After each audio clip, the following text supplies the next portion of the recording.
Welcome everyone to this evening's college webinar for Shoals Marine Laboratory. My name is Liz Craig and I'll be one of the folks sharing information with you guys throughout this 45 minute to an hour webinar. So welcome. We are going to be fielding questions in the chat box on Zoom. And so my intention is to have all the participants who aren't speaking to be muted. So if you want to share a question, please share it in the chat box, and Alexa, who's also on the call, will make sure that we get to all those questions. So anyone who sent their questions in ahead of time, I tried to put them in the chat box now, but feel free to put your questions in there now if I missed them. Okay. So tonight, just as a quick overview, we're going to give you a basic intro about Shoals Marine Lab, who we are, what we do, and so on. We'll give you a summary of what life is like on Appledore Island by walking you through a typical day during one of our college courses. And then finally, we'll give you an overview of the courses that we offer, the enrollment process, and the financial assistance that we have available for college students. So I want to start with some introductions. Again, I'm Liz Craig. I'm one of the academic coordinators at Shoals Marine Lab, and I coordinate with students that attend neither Cornell University or UNH. And I'm going to go around this group, and hopefully you guys can introduce yourselves, tell us what your position is and your involvement at Shoals. So Greg, are you there? Can you give yourself a brief introduction? Sure can, Liz. I'm Dr. Greg Moore. I'm the academic coordinator for the University of New Hampshire's student body. I'm also a research associate professor at the university in the Department of Biological Sciences.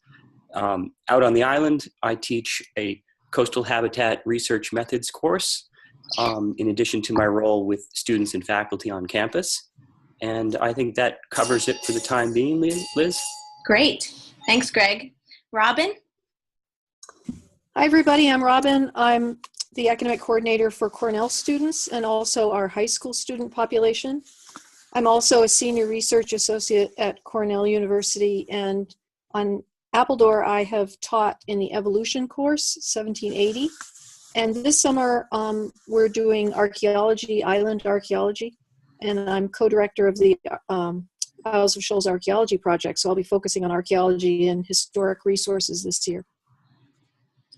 Fantastic. Jed, can you go next? Sure can. My name is Jed Sparks. I'm a professor at Cornell in the Department of Ecology and Evolutionary Biology. I teach ecology of the marine environment, BioSM 1610, and I have for about 10 years or so. Fantastic. And Alexa? Hi, everyone. My name's Alexa. I'm on board today as a token Shoals Marine Lab alum. I went to Cornell for my undergrad and took advantage of undergraduate courses on the island. So I'm sort of here to just field any questions about student life, any questions that you guys might have that would relate to being a student on the island. And now I work for Shoals full-time in the office, so I have some more administrative Shoals experience also. So hopefully you guys have some good questions. You've got lots of great faculty members to get advice from. Okay, that's great. Thanks, Alexa. Denny, are you on the line? I don't see you, but I don't want to exclude you just in case you are. Okay, so we'll move on. So first, I want to orient you guys to where we are in the world.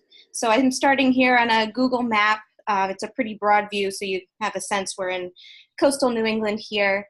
Shoals Marine Lab's operations are based out of the University of New Hampshire, which is here in Durham, New Hampshire. It's where I'm speaking with you from tonight. And our dock, where we travel in and out of, is in Portsmouth, New Hampshire, which is the largest town nearby. And it's just a quick 45-minute to an hour boat ride about 6 miles out off the coast to get to the Isles of Shoals, which are out here. So these are the Isles of Shoals, and Appledore Island right here is the campus for Shoals Marine Laboratory. So with that, Greg, can you give us a real quick overview of, or intro into Shoals, who we are, what we do? Sure thing, Liz. Well, for the last 50 years, Shoals Marine Lab has been a facility that's dedicated to undergraduate education, as well as research opportunities for undergraduates.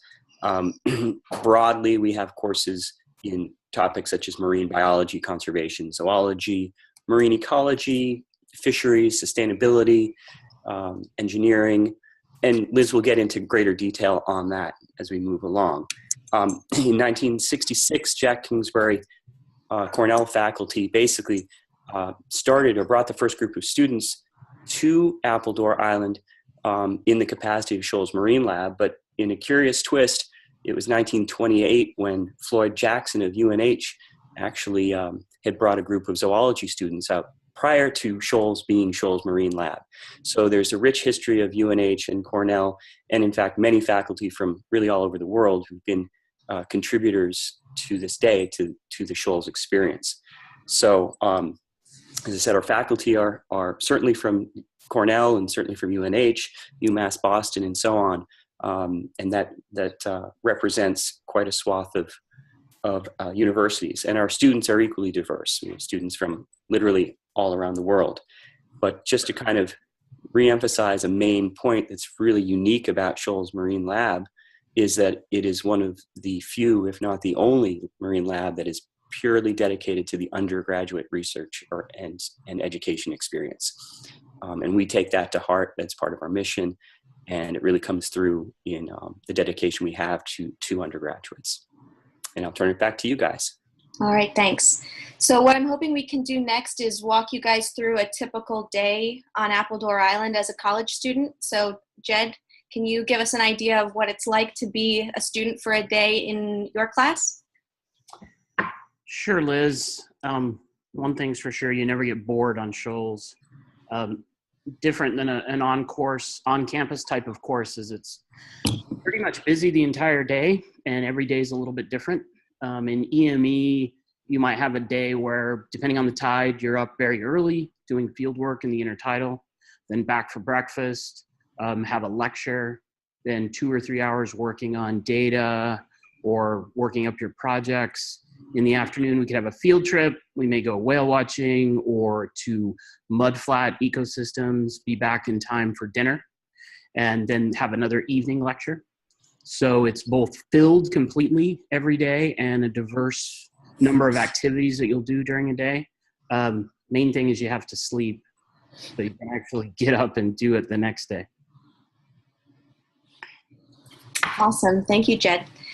So at this point, I'm going to stop briefly and answer or ask at least one of the questions that we've got in the chat box right now, and maybe this is a good question for Jed.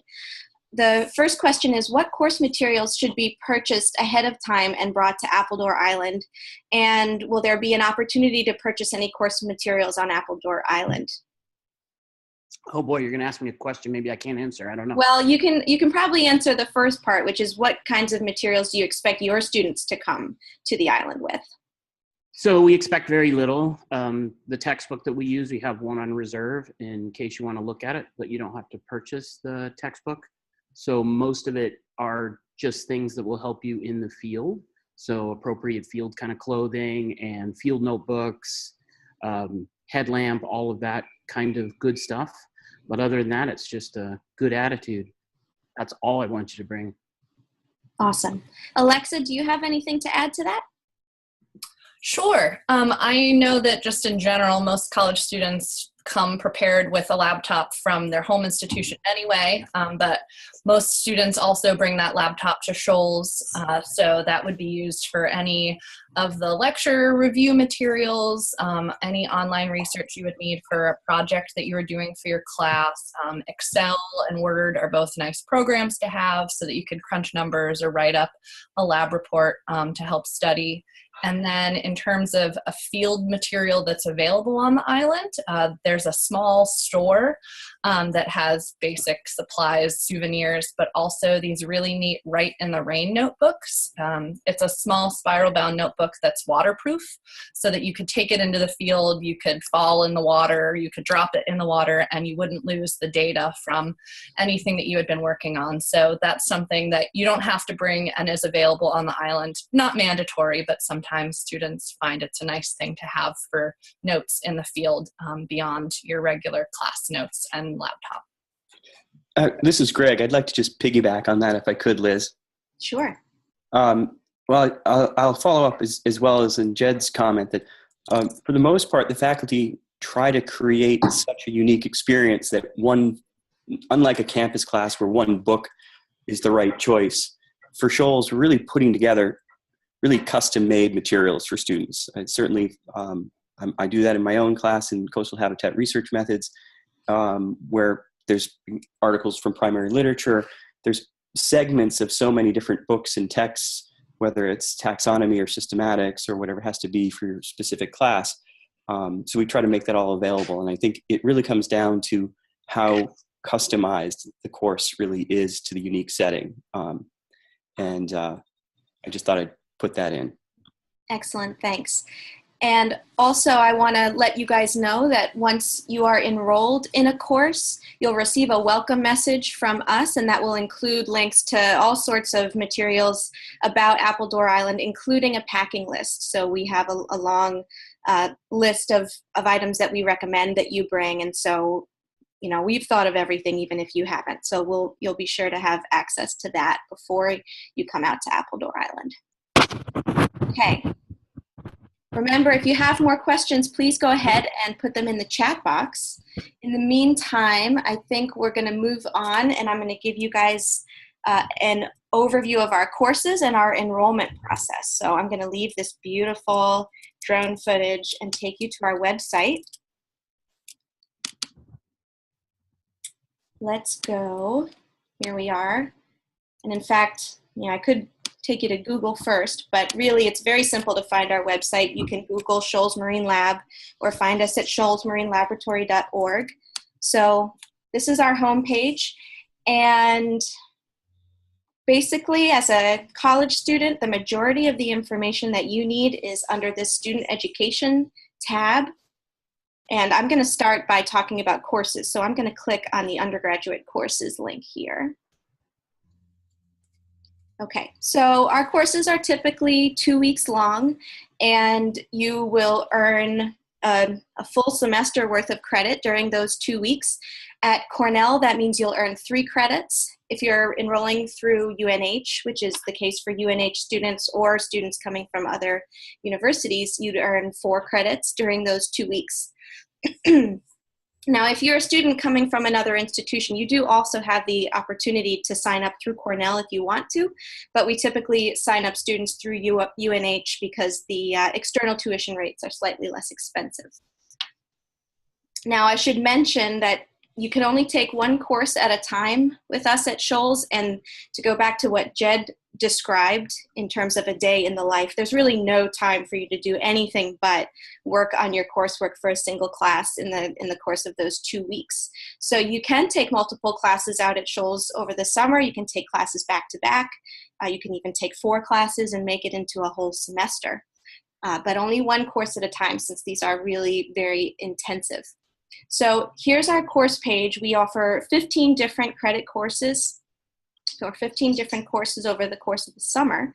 And so I encourage you to check out any one of these classes. I'll just head to Jed's course first. This is an example page, Ecology in the Marine Environment, and you can find information on these pages from the dates to prerequisites. You can find more information about the faculty that are teaching the course, as well as a syllabus either from last year or this year, depending on the time that you're visiting our website. So I encourage you to check out any one of these course pages. They're all set up more or less like that. Now, I want to give you an overview of the courses that we have in case you're in a situation where you're still learning about the classes and trying to figure out what you want to take out at Shoals in the summer.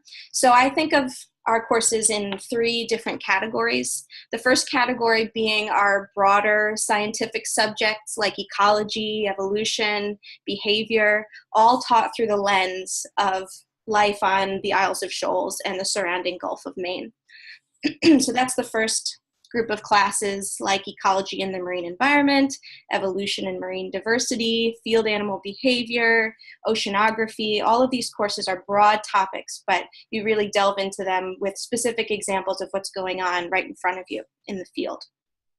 The second category of courses are more Taxon specific courses. So you could take a class learning just about invertebrates, for instance. Here's marine invertebrate biology, or just about vertebrates. We have a class in anatomy and function of marine vertebrates, or you could delve even deeper and take a class in marine mammal biology or ornithology or sustainable fisheries. So those are classes about specific groups of animals that you can take, and they tend to be often higher level classes as well.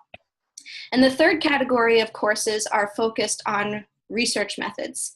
These include methods for studying terrestrial habitats, like Greg's Coastal Habitat Research Methods course, or the underwater environment. For instance, in underwater research, you learn about research methods entirely underwater. This course requires scuba certification. This is a really incredible class taught entirely underwater. Even your final exam is underwater. And then another one I'd mention is our Investigative Marine Biology Laboratory. And in that class, you learn about the basics of the scientific method, and you can design your own research question. And if you want to take it to the next level, you can actually sign up for our research apprenticeship, which is an extra 2-week program where you would, in the field, actually conduct the research that you proposed during the Investigative Marine Biology Laboratory. So all these classes are great ways to gain both field and research experience if you're interested in participating in a research internship somewhere down the road. These research method courses are a great way to go. So let's say you've taken a look at our classes and you're ready to apply. If you look on the right-hand side of the page here, you can click on any of these links that say apply. And also, just as an example, if you are on any of our course pages, check out the link. All these links take you to the same place. I'll click on it. There's our admissions page. So any of the apply links will get you here. And this is going to walk you step by step through the process of actually signing up for one of our courses. So the first step is to pre-register. I'm going to click on this link. Basically, this takes you to a form where you're going to fill out some information, contact information, and a little bit about the specific courses that you might be interested in taking. And you go through all this, you click submit, and this form gets sent to the academic coordinator who's specific to you. So if you're a Cornell student, it's going to go to Robin, or if you're a UNH student, it's going to go to Greg. If you're a student from outside of Cornell and UNH, the pre-registration form will come to me. And so you will immediately or within a short period of time hear from your academic coordinator with more information about your next steps in the process. So that's the first step, is just to get your information in our system.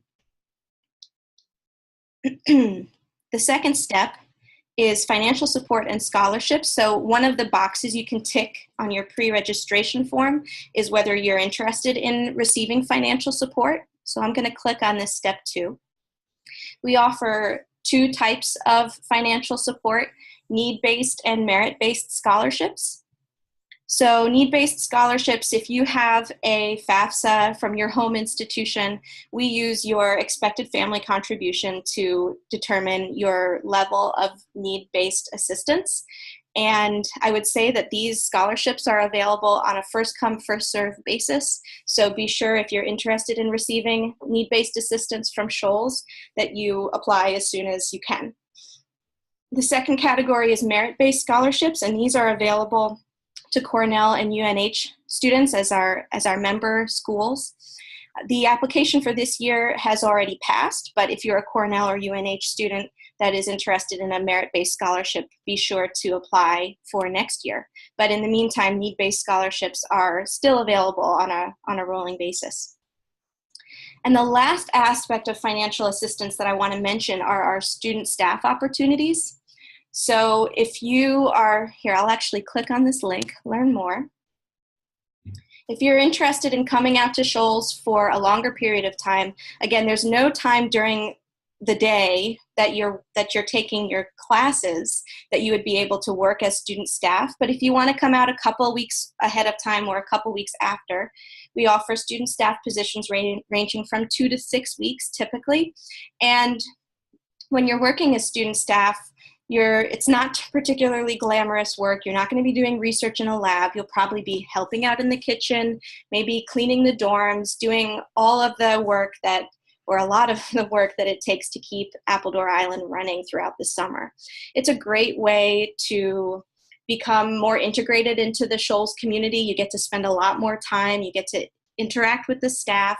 And at the same time, you can earn some money to offset the cost of your tuition. So I definitely recommend taking a look at this. If you're interested, you just click apply, and we will figure out if we've got a position remaining for you. I know for sure that for the 2017 season, we do still have a few weeks worth of positions at the very beginning and the very end of the summer. So absolutely still apply.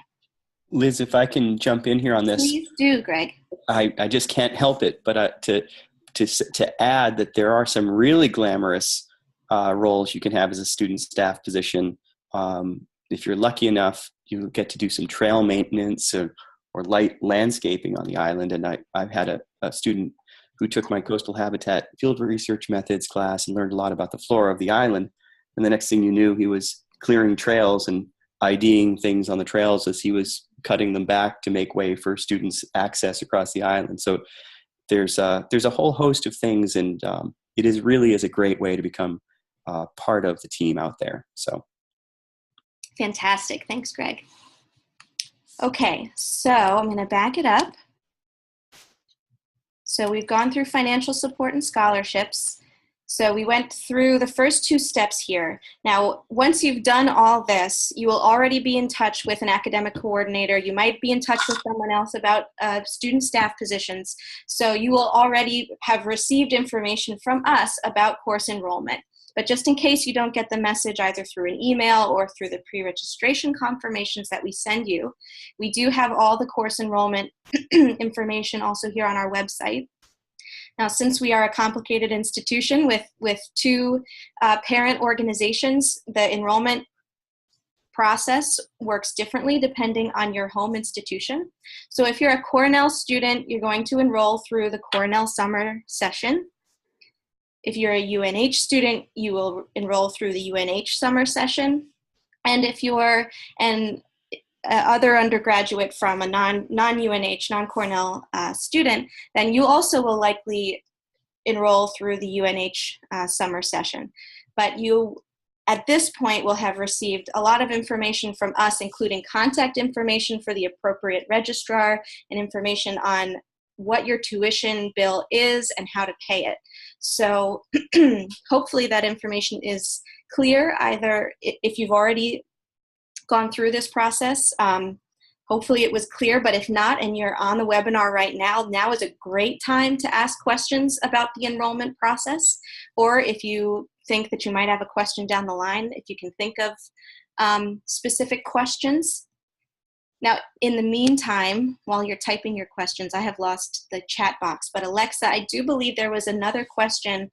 I probably should have mentioned it when we were talking about student staff. Yep, I can read that question. So one of the questions that came in before the webinar started was, as a student staff member, will my passport, driver's license, and student ID be sufficient for the I-9 form and the W-4 form? Will there be a secure place to lock up my passport? So I think that question is geared towards someone who's already been accepted perhaps to a student staff position and got instructions for what documents they need to bring to the island to get hired. Do you want me to answer that one, Liz? Actually, Alexa, would you mind? I think you'd be a great person to answer that question. Yeah. So I was a student staff member when I was an undergraduate during my second summer on the island. I echo everything that Liz and Greg said about how great the positions are and how it gets you closer to the island community. You do have to bring a passport and a driver's license to the island with you to complete your hiring paperwork. And yes, there is a secure place to lock up your passport in the island office so that it's totally safe. In general, all of your belongings are safe on the island because luckily we're on an island with a bunch of like-minded fellow students and faculty members. There's not any problems with security, but if you're concerned about bringing your passport, it's an important document, you could leave it in the island office in a secure place. And you can also bring your student ID if you feel like it, but it's just the passport and the driver's license that are the most important. Okay, great. I see another question from the chat box. The question is, are these courses, let me go to our course page. Here's how you find them. Are these courses constant each year, or are ones added or removed every year? That's a really great question. So a lot of our courses are offered every year, but we do have new ones that we develop over time and some that are only offered every year or every other year. So one that I can think of, in fact, I'm going to scroll all the way down and show you one that's coming next year. Marine Ecological Genomics is a class that we're looking forward to in 2018. This is a new course that we haven't offered before. Alexa, do you have anything to add to that? Yep, usually field animal behavior is an every other year course. That's about halfway down the page with Dr. Will Kimler, Hal Weeks, and Holly Nance. It's a great class, but it does take some planning to take it because it is not every year, but it is offered this year. Okay, and Robin is reminding me that the Cornell Intro bio courses are every year. So Ecology in the Marine Environment, Evolution and Marine Diversity, Investigative Marine Biology. These courses are offered every year. And Liz, I'd also like to add that there's a little texture to this as well, that with Shoals now being administered through UNH, that brought some opportunities for UNH faculty to bring some new courses to the table, relatively new courses. So in getting back to the answer to the question, as new faculty have experiences out at Shoals, and oftentimes graduate students and things of that nature, new courses are developed. So island archaeology, that's brand new this year with our very own Dr. Robin Hadlock-Seeley. My course is new in the last 2 years. Sustainable fisheries is a new addition. So we do like to try to keep some standards, if you will, that are going to be classically expected in a field marine oriented station.